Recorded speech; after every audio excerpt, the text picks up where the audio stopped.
Donnie's World.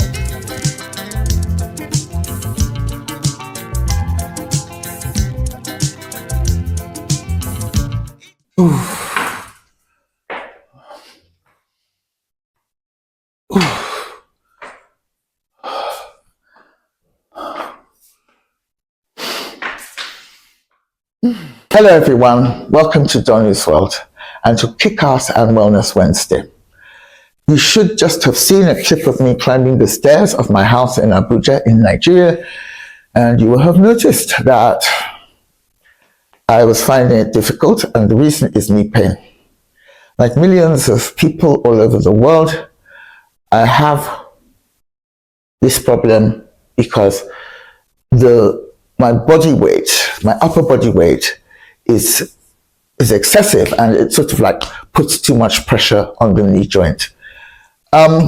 So it's one of those things that people who are fat and haven't dealt with their weight problem conveniently push to the back of their mind. So even though you're constantly reminded that you have a problem with your knees, you somehow don't confront it as an emergency or as an urgent issue, because maybe you can't, for whatever reason, you just cannot, you haven't been able to sort out your weight problem, and so you haven't been able to sort out your knee problem, so you push it to the back of your mind.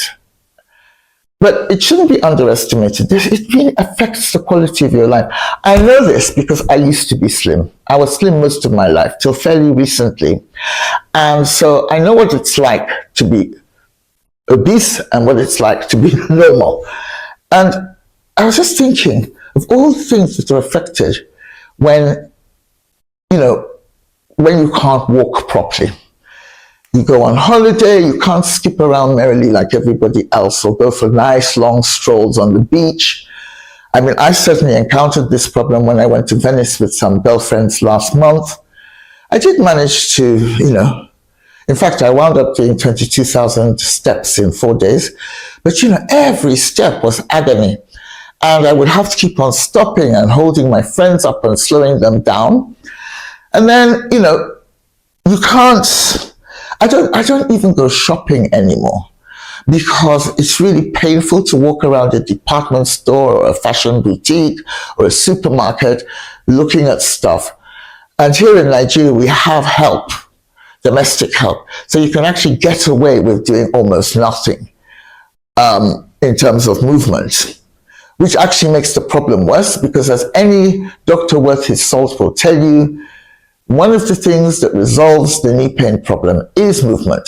For example, people who cycle in gyms or on bikes that move are much less likely to suffer from knee pain, or if they suffer from it, the cycling will make it better or even make it disappear completely. As a girlfriend of mine told me the other day, she's been using the stationary bike in the gym and her knee pain has gone completely, even though she's still fat. And it's to do with the quadriceps muscles at the front of your thigh. And if you strengthen those, it really, really, really, it helps the problem a great deal. Another thing that you can do is stair climbing. But, it's a sort of like chicken, I don't know what you call it, where you don't do something because it's painful, and yet it's painful because you don't do that thing.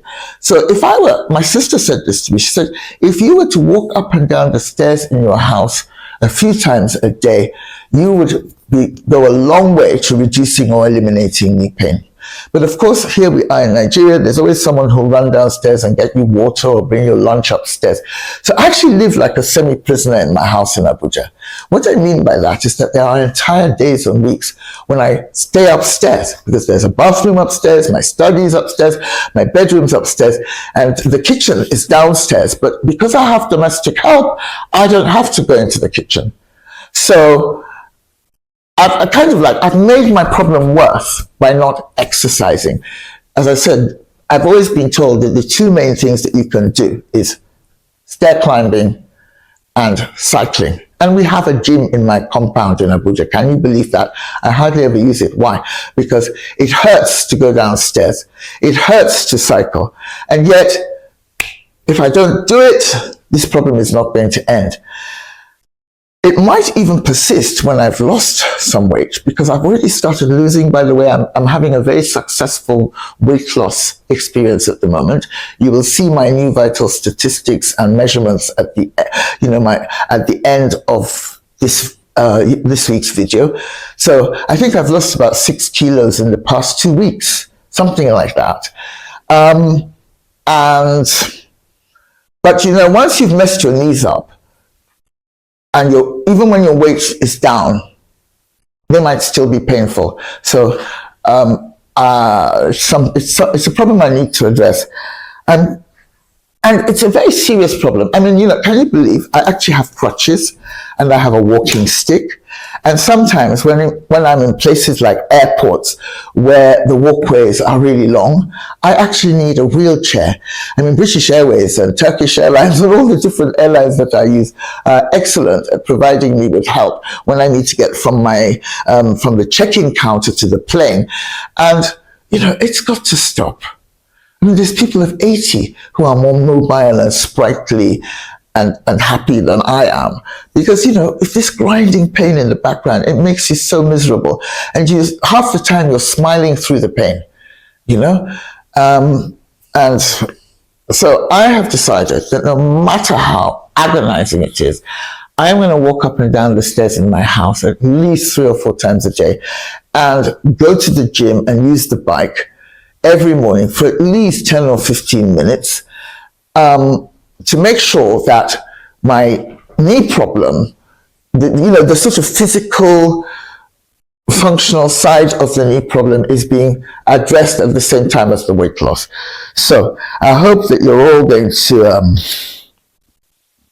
take a leaf out of my book. And remember that, not being able to move quickly because your legs hardly work, and because you can hardly walk, or just every step is a nightmare, it can have really, really important implications. I mean, for example, if you are in a situation where, let's say there's a bomb alert, let's say you're in a supermarket and there's a bomb alert, or there's some crazy shooter trying to take everyone out, you can't run, So there are even security implications to being semi-crippled, which is basically what I am. So all you people out there who share my knee pain problem, let's stop being so lazy about exercise, the right type of exercise. Let's cycle and stair climb our way out of pain, but also, of course, while simultaneously shedding those kilos and pounds that are making things even worse. And, as we approach the Christmas and New Year holiday season, I thought I should end this week's Wellness Wednesday on a light-hearted note. And I'm going to show you now a video of an Arab gentleman going to seek physical therapy for his knee pain. نشاف ولا استاك يمكن انا ترتيب ترتيب انا هذا شيل انا معلوم انا شيك خلاص هذا شيل انا هذا شوي وهذا واجد علم موجود ما عليك ما في طول بالزياده انا معلوم جيد ها عنده رش كذا الله يغرب شرك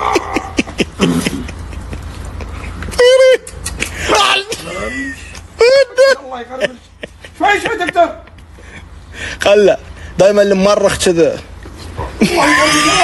يبا هونت انا لا والله جزت اذا كذا ما مسوي يصرقع استنوا النتيجه عاد لا تستعجلون ترتيبه النتيجه يفتكر ذراع سوبر رجال اصبر استنى النتيجه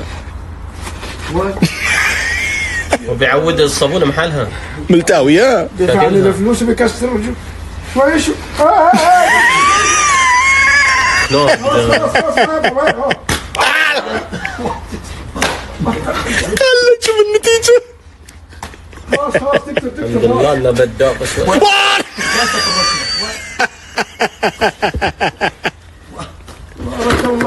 خلاص وين انا يبي 100 ما يبي لا ترتيب 100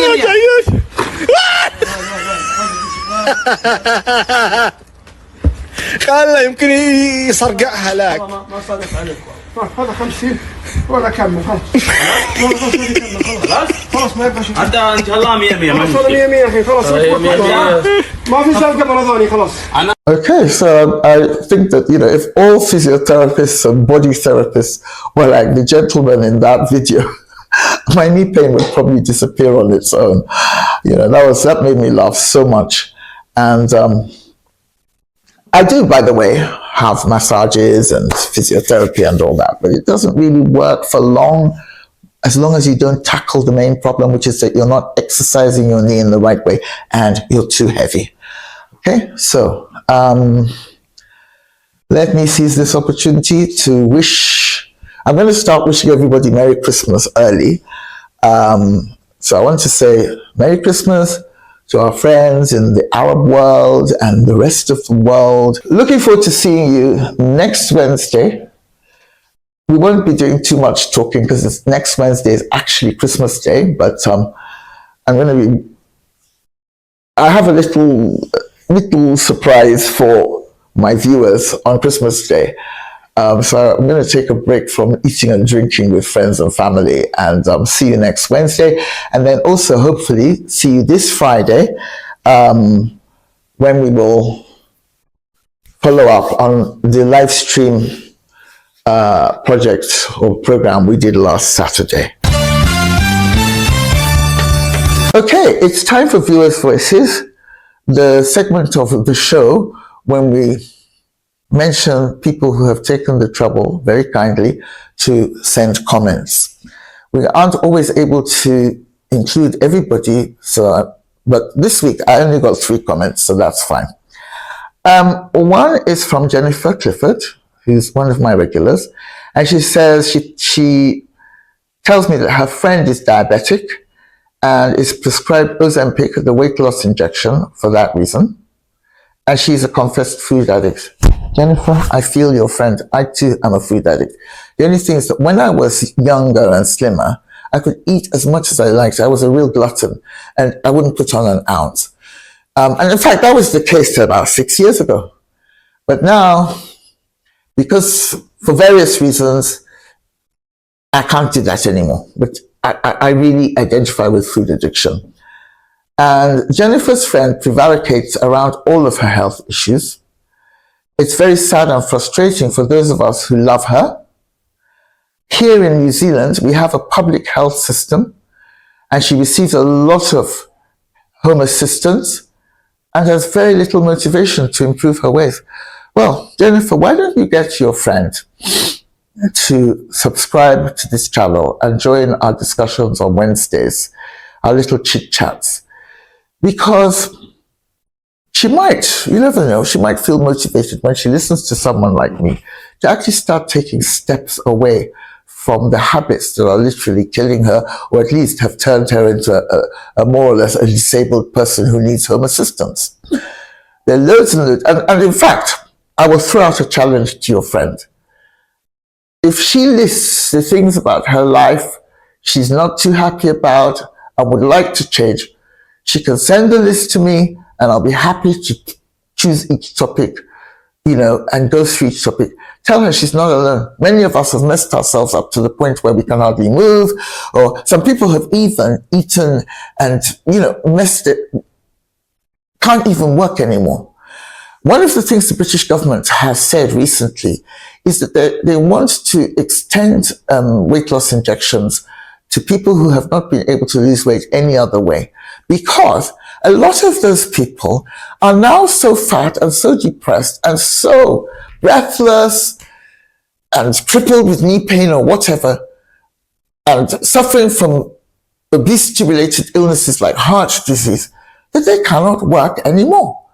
I mean, at least I can work sitting in my house, and I do go out to meetings and things occasionally, but there are people who've even gone beyond that. I am, so I would really like to help your friend if she is remotely interested in at least listening to somebody else who has also been suicidally careless with their health, but is trying to climb out of that dark pit. Okay?